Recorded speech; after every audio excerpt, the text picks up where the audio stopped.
But I'll tell you how I feel about school, Jerry. It's a waste of time. People running around, bumping into each other. Guy up front says 2 + 2. People in the back say 4. Then the bell rings. They give you a card.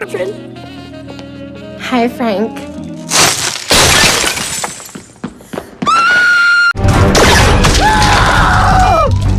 Shut up! Glenn's bleeding to death! Someone call his wife and children! They're not robots, Rick! It's a figure of speech, Morty! They're bureaucrats! I don't respect them! Listen, if we go into Mrs. Pancake's dream, everything will go 100 times slower, Morty. That'll buy us some time to figure this out. You don't know me!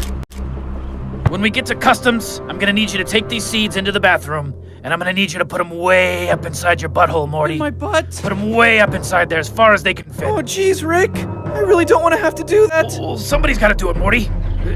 These seeds aren't gonna get through customs unless they're in someone's rectum, Morty. They'll fall right out of mine. I've done this too many times, Morty. Where are my testicles, Summer? Where are my testicles, Summer?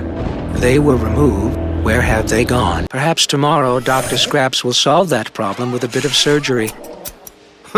You think you can control me with a haircut?